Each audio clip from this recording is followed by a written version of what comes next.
Dear friends, welcome to this week's virtual Drasha. This week we have the incredible privilege of Parshas Pinchas. And in the most moving and dramatic encounter between Hashem and Moshe Rabbeinu, the Ribbon Shalom tells Moshe it is time to prepare. It is time to prepare for the future. As we know, as we tragically saw a few weeks ago, Moshe Rabbeinu was not going to lead Klal Yisrael into Eretz Yisrael. But despite that, Moshe Rabbeinu at least had the nechama. He had the consolation of knowing that he was going to leave his beloved flock in good hands. Yoshua was going to be the leader who would deliver them to their national destiny, deliver them to the promised land. And so HaKadosh Baruch Hu says to Moshe, Perek Chav Zayin Pasuk Chav, chapter 27, verse 20, V'nasata mehodcha alav. Moshe, place of your hod. Now the word hod could be translated as beauty or as glory. Take of your beauty, take of your glory, and place it upon Yehoshua. Why? L'man yishmu'u kol hadas b'nei Yisrael. In order that the Jewish people should go ahead and listen to him. And obviously the Mefarshim try to understand, what is this talking about? What do you mean, place of your glory, place of your beauty? What exactly is it that HaKadosh Baruch Hu is asking of Moshe Rabbeinu? And the Mefarshim go in many different directions. On a simple level, the Sforno says, Hodcha doesn't mean anything more than give Yehoshua respect. The Sforno writes, Hod malchus tein lo eza srara b'chayecha she'aschilu linod bo kavod. Moshe, give Yehoshua, vest him with authority. Because like this, if you begin to vest him with authority and essentially act in a somewhat deferential fashion to Yehoshua, and the people see that you, Moshe, are respecting Yehoshua, then the people will respect Yehoshua as well. So fascinating. So the Sforno understands that Hodcha doesn't mean anything esoteric. It doesn't mean anything deep, spiritual. It just simply means Moshe, act in a deferential fashion to Yehoshua, give him authority, give him respect, so that when you're gone, the people will do the same. But we know the word hod seems to mean something so much bigger, something so much more profound. So that's why you have another school of thought. The Medrash writes, Rashi quotes this Medrash. The Medrash writes, Min ha'hod shenitein alecha mehar Sinai. This is incredible. Remember again, when Moshe Rabbeinu comes down from Har Sinai, from Mount Sinai, so the Torah discusses that Moshe Rabbeinu's, there was kikaran or pnei Moshe. There was light that came off of Moshe Rabbeinu's face. And so the Medrash, and then quoted by Rashi as well, explains, V'nasata mehod chalav. Some of that Sinaitic light, some of that beautiful holiness that you came down from Mount Sinai with, take of that, and give that to Moshe Rabbeinu, which is beautiful and incredible. But the shaila is, what does that mean? How could Moshe Rabbeinu take Sinaitic light? Remember, that was conferred upon Moshe. How exactly do you take that light, somehow bottle it up and transfer it over? In fact, one would think that such spiritual light, bepashtos, presumably, is non-transferable. So what's the pshat? Which leads us to the Malbim. And the Malbim here says something so simple yet so profound. The Malbim says, Shahod, what is the word hod mean? More hayofi hapnimi hanafshi. Hod, says the Malbim, means one's inner beauty. Moshe Rabbeinu, take of your inner beauty. Take of hayofi hapnimi hanafshi, the inner spiritual beauty that you possess, and give it to Yehoshua. And I think that perhaps what HaKadosh Baruch Hu was telling Moshe Rabbeinu was, Moshe, give of yourself to Yehoshua. The best way, right? Yehoshua has a very daunting task ahead of him. Can you imagine, on one hand, the great zichos, the great privilege it was to lead the Jewish people into Eretz Yisrael, the great privilege it was to usher the Jewish people into this new age of destiny. But can you imagine how intimidated Yehoshua must have been? Can you imagine, again, being the leader after Moshe Rabbeinu? It must have been overwhelming. Kadosh Baruch Hu was telling Moshe Rabbeinu, you need to give Yehoshua chizuk, you need to strengthen him. So how do you strengthen him? Give him of yourself. Be there for him. The Malbim is teaching us hod is not something specific. Hod, says the Malbim, is not like this Sforno says. It doesn't mean being deferential or giving him authority. It's not like what the Medrash says of take the light that you got at Har Sinai and give it to Yehoshua. Hod is something so much simpler. Moshe, let Yehoshua know that you're there for him. Let Yehoshua know that you're going to help him wherever he needs. Let Yehoshua know that if he is ever in need, you are ready to help. Give of your whole, give of your inner spiritual beauty, your willingness to give and to do for the other. And if Yehoshua knows that he has you, granted, you won't be here forever. There'll come a time when you leave this world. But if he knows that between now and the time that you leave this world, you are there to support him. You are there to help him. That if he runs into trouble, if he runs into adversity, if he runs into challenge, he knows that he doesn't have to face it alone. If he knows that he has Moshe Rabbeinu in his corner, that's the greatest gift you can give him. The greatest gift you could give another Jew is of yourself, a willingness to be there for the other. Last year, when my wife and I traveled to Eretz Yisrael, had an interesting thing happen on the plane. Well, many interesting things happened on our flight, but amongst them, something happened to me, which, I think for anyone who ever travels on a long flight is perhaps something that one of the scariest possibilities, not chas v'shalom, the scariest, but we're taking off and I had my AirPods on and I put them, I just balanced it for a second on the armrest. And as we took off, I wasn't mindful for a moment.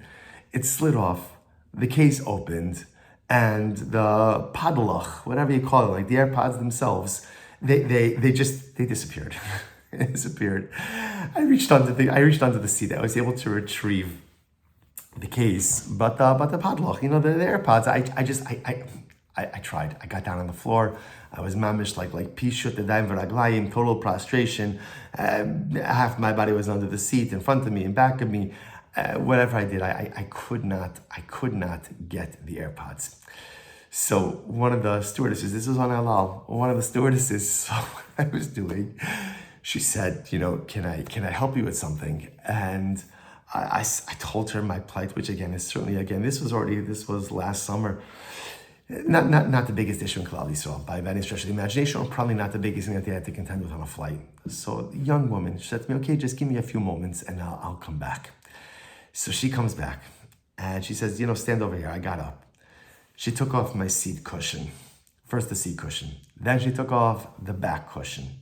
Then she herself got down on the floor, is under the seat. She gets up. She calls over another stewardess. They're coming and they're working on this probably about 20 minutes. Now I'm getting some dirty looks because at the end of the day, I'm probably holding up like drink service, dinner, the peanuts, whatever anyone wants. And these two young women are literally, again, disassembling the plane to go ahead and find my AirPods. And Baruch Hashem, after 20 minutes, Yagasi Masasi, they tried and they were able to find my AirPods and they gave it back to me. And of course I was sad because it's a long flight. And I said, I'm so thankful. And this young woman looked at me and she said one simple thing. She said, Adoni, kacha osim echad l'sheni. This is what we do for each other. Kacha osim echad l'sheni. This is what we do for each other. And in that moment, I realized that's exactly what HaKadosh Baruch Hu was asking Moshe Rabbeinu to do for Yoshua. You don't need any grand gesture. Just he should know that you're willing to give of yourself for him. V'nasata mehodcha alav. Just be there for him if he needs something. Sometimes that's all we need to do for each other. Sometimes that's all that HaKadosh Baruch Hu asks of one another. What's interesting is in this time of year of the 3 weeks, we speak about and we reflect on everything that's gone wrong in our past. And of course, we know that we lost our second Beis HaMikdash, our beloved, beautiful Beis HaMikdash, because of sinas chinam. And we so often translate sinas chinam as baseless hatred. And of course, we know definition really doesn't make any sense because there's no such thing as baseless hatred. There's no right. In other words, if I dislike someone, there's always a reason. The reason may not be a good reason or may not make sense to someone else, but there's always a reason. You never really have a situation where people just hate each other for no reason. But the word sinas chinam, I think, means something different. Chinam, Rashi in Chumash explains, means without responsibility. Zacharnu as hadaga she'achalnu chinam b'Mitzrayim.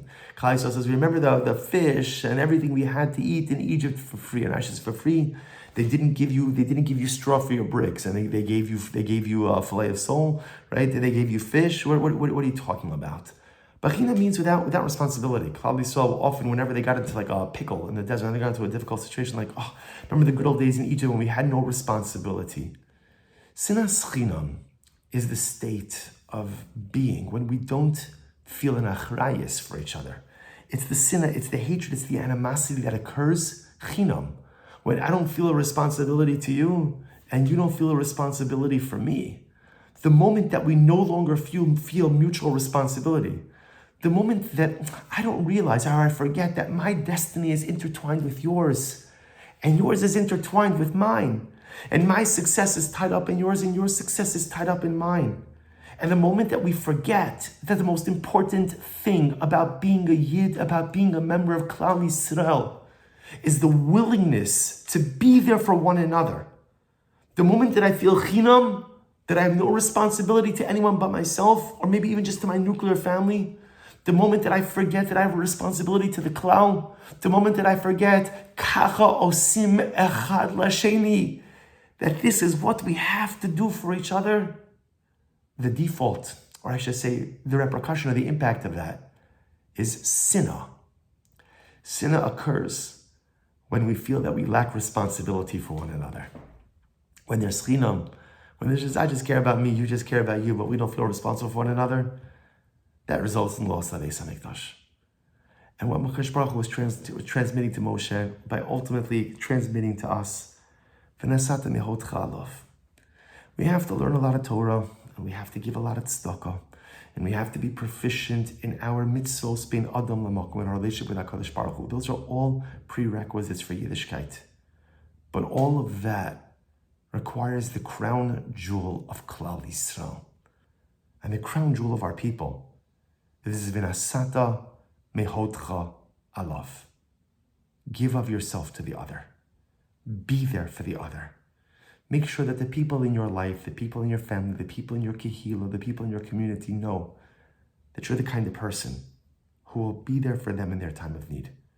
That you're the kind of person who will be there to help, big or small, when there is a tzorech, when there is some type of particular situation, crisis, difficulty. It's what HaKadosh Baruch Hu asked Moshe to do for Yoshua. It's what that flight attendant did for me on that El Al flight last summer. And it's what HaKadosh Baruch Hu asks each of us to do for one another. Not just during these days of the 3 weeks, but every day of the year. V'nasata mehodcha alav. Kacha osim echad lasheni. This is what we need to do for each other. And halavai, if we are zoche to internalize this beautiful and holy message in this early part still of the 3 weeks, then maybe we zoche Ameret Hashem to change the fundamental fabric of these days, from days of loss, sorrow, and pain, to days of achtos, to days of unity, to days of joy, to days of celebration, and Ameret Hashem, to days of geula. Wishing everyone a good Erev Shabbos and a beautiful Shabbos Kodesh.